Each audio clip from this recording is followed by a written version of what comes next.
5 titik sondir yang ini. Ya, nanti 5 titik sondir itu saya sajikan datanya, karena dari 5 titik itu dia tidak tembus di kedalaman sekitar 16 meter lebih, ada yang sampai 17 meter. Semua kelima-limanya nyangkut, dan itu sudah sampai kapasitas alat sondir itu udah habis. Ya, bacaan jepitannya sampai 300 lebih. Kemudian setelah kita sondir, kita ada rekom masang bor ya. Ini kita bor di sini dekat sondir E3. Kita bor di sini. Di tengah. Cuma kan karena gambarnya kecil aja, ini tanahnya besar nih sebenarnya. Ini hanya memplotkan di situ aja sampai 300-an, karena alat sondir kita sudah tidak bisa nembus ke sekitar 17 meter ini. Nah, kita lihat titik yang lainnya, titik S. Itu garis apa itu yang ungu itu, yang biru itu, kayak sungai yang itu? Ini. Enggak, itu apa itu? Ini atau ini? Iya itu apa itu? Ini tanahnya kalau keras dia ke sini. Jadi ini di 2 meter ini dulu mungkin ada tanah timbunan ini keras. Ya, ini keras tapi tipis sekali. Nah, ini lunak lagi nih. Lunak, semakin ke kanan dia semakin keras ini. Nah, ini yang tanah kerasnya. Ya, semakin ke kanan semakin keras. Memang bacaannya ada di sini. Ini S4-nya agak tebal, S5 tapi tidak sampai 2 meter. Jadi untuk supaya kita tidak ragu-ragu, takut kalau nanti mengecil lagi nanti kan bahaya, ya. Maka itu kita sarankan, kalau nggak disarankan ya pondasi kita tempatkan di sini gitu kan. Kita sarankan adakan bor. Jadi beberapa proyek kayak Johnny Johan, dia ketemu di sini, begitu disarankan tanahnya malah jelek. Nanti saya tampilkan borehole dia malah nggak bisa ditempatkan di 16 ini, dia ditempatkan di 24. Tapi di 24 itu masih jauh kalah dengan tanah ini. Ya. Terus kita kan uji SPT. Ini bornya. Tadi kan sondir ya, sondir. Jadi kita uji SPT. SPT itu kalau sondir tadi kita dengan bacaan manometer. Jadi setiap 1 meter stang itu ditekan ke dalam tanah, ya, dan dibaca di manometer kekerasannya. Itu berbeda dengan alat ini. Kalau alat SPT dia tidak ditekan, tekan kan kemampuannya terbatas. Ini dibor, ya, dibor. Kalau ini sesuka kita mau 30, mau minta 40, 50 bisa dibor. Jadi namanya boring, kita sesuai dengan kemauan kita. Jadi setelah dibor, nanti dia menjatuhkan hammer, ya, ada palunya seberat 63,5 kilo dengan tinggi jatuh 76 cm atau 760 mm. Kemudian dia pukul, ya, palu ini dijatuhkan tinggi jatuh 76 itu, dia pukul sedalam 300 mili atau 30 cm.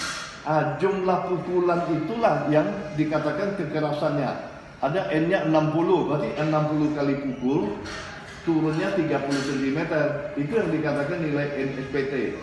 Jadi kalau nilai NSPT itu 50 ke atas, itu sudah masuk tanah yang sangat keras, ya. Nah, kita lihat di sini. Di sini ada. Jadi N-nya berapa kok? Dia 60. 60. Saya tampilkan dulu videonya ini dulu. Di sini videonya. Ini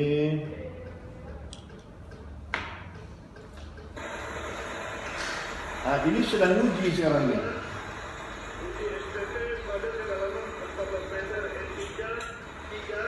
Ini sudah bacaan ketiga.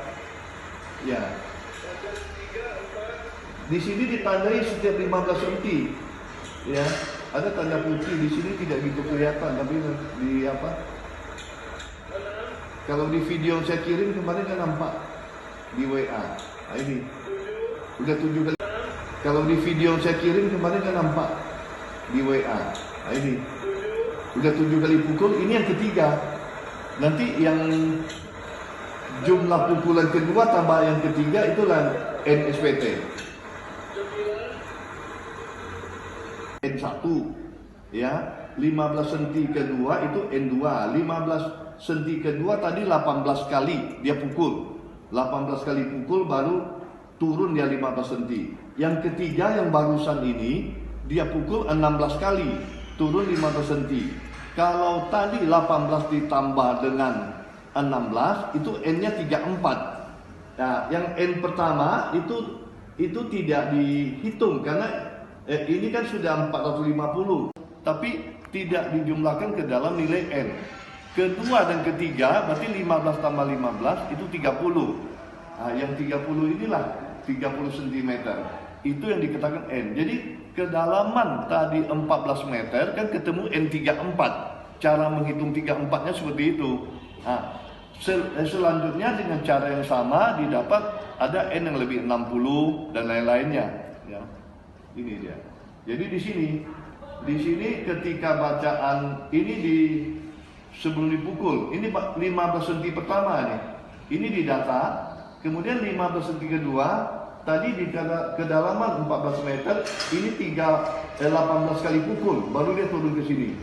Yang N ketiga yang video barusan, ini ketika N ketiga, ketika di sini 15 cm ketiga, ya ini 16 kali pukulan tadi. Jadi 16 tambah 18 itu 34. Ya, ini cara menghitung nilai NSPT berdasarkan SNI ya. Terus ini sudah. Nah, kemudian ini tanah kita ya. Tanah kita yang pertama ini gambut ini. Ini gambut. Ya. Gambut yang tanah hitam itu. Ah, disinilah ya nilai N yang 34 itu kan di sini di kedalaman 14 meter. Yang ini 34 kemudian 16 meter. Kecil di 24 pun tidak setebal punya kita. Ya, punya kita kan sampai di sini. Nah, ini sampai di sini. Jadi itu dia 24 yang ditunjuk. 24 ya. Ini 24. Itu 24. Iya. Ya 24 karena di bawahnya kecil lagi. Kalau Ya. dia itu kan ada grafik. Grafiknya makin ke kanan makin bagus ya. Makin keras ke sini. Oh, kalau makin ke Ya. kanan makin bagus. Nah, nanti coba ini kan gambutnya kan kosong nih. Iya. Kosong. Nah, inilah mulai keras. Ketiga 34 kan di sini. Yang ini 34 14 meter. Iya. 16 meter, 18 meter kan? 17 meter kan di sini sekitar ini. Jadi kasih gimana ya? kita tempatkanlah ballpointnya di 17 meteran ini. Jadi punya Johnny Johan ini. Datanya saya bawa loh. Yang Johnny Johan. Jadi Johnny Johan juga nyangkut di sini semua. Jadi karena khawatir kemarin, ya kita bawa lagi. Ternyata di sini dia masih ada tanah liatnya di sini. Jadi kita lewatin ini yang tanah liatnya. Ketika di 24 ini lah. Nah, nilai yang 24 ini masih 40-an aja nih. Masih kecil. Kalau ini sudah 60. Jadi ini ada ketebalan seperti ini yang tanah liatnya ketemu di sini. Ya. Ini tanah jeleknya di sini. Jadi Itu pun ini tanah liatnya pun tipis saja ya. Kok nggak sebanyak. sekitar 1 meter. Iya, cuma segitu ya kan. Iya. Yang hitam itu. Jadi yang ini 8 meter ini gambut, betul-betul gambut. Kemudian setelah itu ini lempung itu tanah liat sampai 1045 ya. Ini 1045 sudah lempungnya lebih murni, tidak campur dengan itu lagi tanah hitam lagi. Sudah lempung. Nah ini dia. Tapi lunak sekali lempung ini. Baru 12 sampai 14 itu baru ketemu pasir. Ya. 12 14 jadi 12 14. Ini kalau kita pegang sudah lumayan lah. Ya, Yang buat semua lah. itu 12 14. Terus 14-16 ini pasien yang sedang. Jadi di 16 inilah ya, di 16-17 itu nanti baru kita temukan fondasi. Jadi artinya dia sudah masuk cukup lumayan lapisan pasir ini. Kalau kita sarankan di sini, ya kita sarankan sini kan sudah cukup lumayan. Terus Kok yang dia ini nggak di tengah aja kok, agak turun lagi supaya dia dicengkram lebih. ya, Dicengkram nggak kalau gitu ya. nanti dia banyak turun, dia kan Tahanannya Takutnya di bawah. semakin dekat ke sini. Tahanannya Iya, kurang. makin Iya. dekat sama yang Dan ketika N60 itu udah apa? Sebenarnya udah bagus. udah bagus, udah keras ini kan 60 semua ini. 60 semua ya. Kecil lagi nanti, Bu. Dia udah tebal udah. Pikir kan supaya dia lebih cengkram kan. Iya. Malah nanti kita lagi ke yang kecil. Tapi nanti gini, C, nanti kan kita hitung. Untuk menghitung apanya kan ada daya dukung. Jadi daya dukung misalkan tiang di sini. 8 diameter ke atas itu masih ada pengaruh untuk menghitung kekuatan tanah di titik ini. Jadi dia 8 diameter ke atas dan 4 diameter ke bawah. Kita bisa trial di sini loh. Kalau nanti 17,5 bagaimana daya dukungnya berapa ton? Kita bisa tes di sana. Ada daya dukung. Jadi yang 8 meter itu tidak ada memberikan kontribusi apa-apa. Jadi mulai dihitung dari sini. Iya, hitungannya. Oh, hitungannya dari sini. Iya. Jadi kalau nanti sekarang kan posisi di sini permukaan. Ternyata ditimbun lagi sampai sini, ditimbun sampai sini. Iya. Berarti nanti bakalan nggak dihitung dari sini, tapi mulai dihitung dari sini. Ya, hitungan di atasnya tidak. Oh. Tidak hitung. Ketika analisisnya tidak dihitung. Ya. Dan tahapannya kan gini, C. Soil test. Soil test itu kalau di kedokteran sama dengan ronsen lah. Ya, kita ronsen tanah itu supaya tahu tanah seperti apa. Kemudian kalau obatnya kan dokternya lagi, baru masuk desain.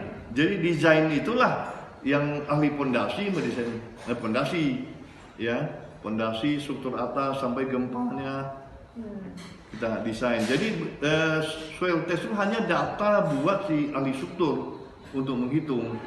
Nah, maka itu kalau soil testnya nanti keliru ya kalau ronsennya keliru ya tentu dokternya memberi obat yang salah nanti kan, ya. Bapaknya keliru.